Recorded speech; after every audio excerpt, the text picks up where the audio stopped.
إنا جعلنا في أعناقهم أغلالا فهي إلى الأذقان فهم مقمحون وجعلنا من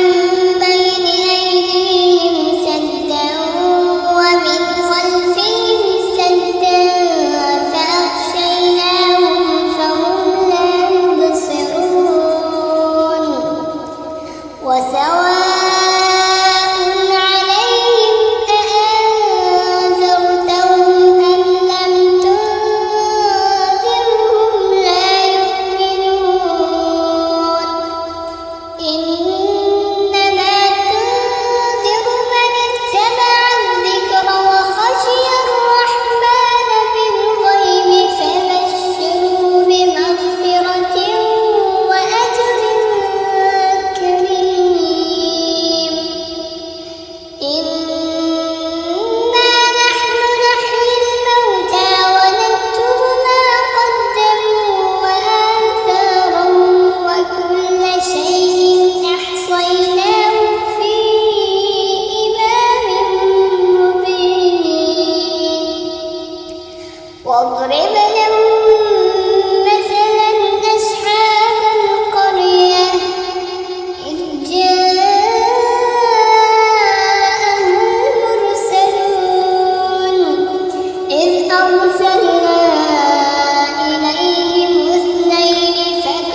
حسرة على العباد ما يأتيهم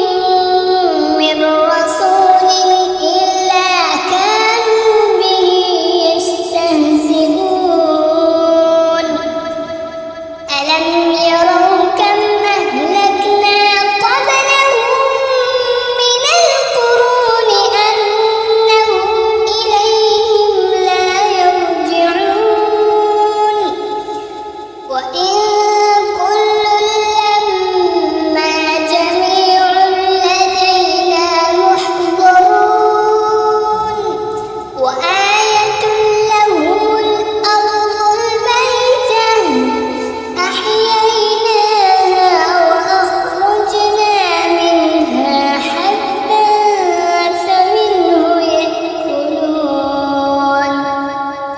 وجعلنا فيها جنات من نخيل وأعناب وفجرنا فيها من العيون ليأكلوا من ثمره وما عملته أيديهم أفلا يشكرون سبحان الذي خلق الأزواج كلها مما تنبت الأرض ومن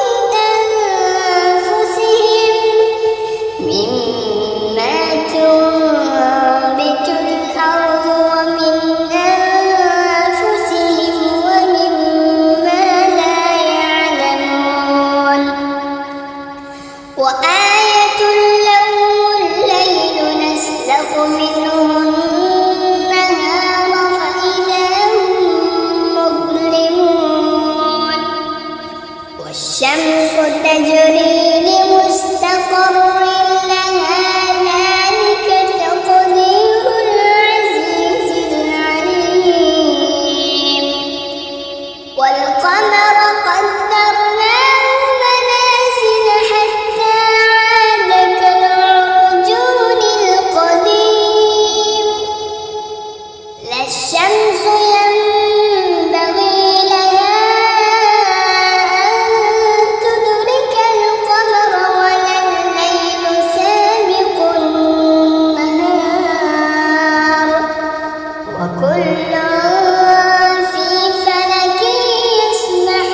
يسبحون وآية لهم أنا حملنا ذريتهم في الفلك المشحون وخلقنا لهم من مثله ما يركبون وإن نشأ نغرقهم فلا صريخ لهم ولا هم ينقذون إلا رحمة منا ومتاعا إلى حين وإذا قيل لهم اتقوا ما بين أيديكم وما خلفكم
ولهم فيها منافع ومشارب أفلا يشكرون واتخذوا من دون الله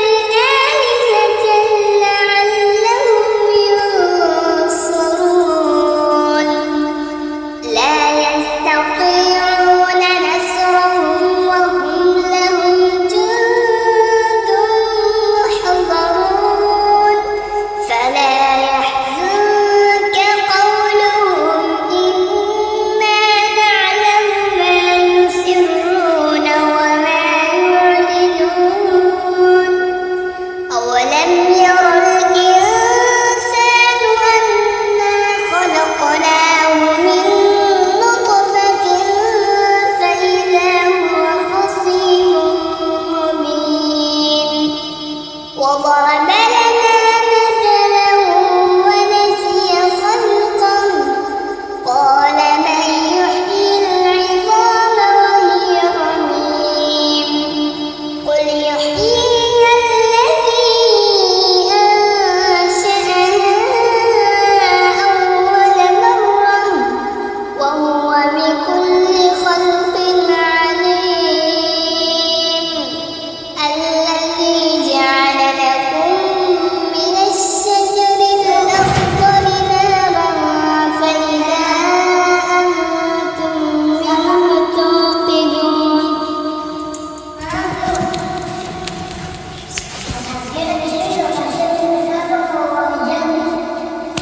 أولم يروا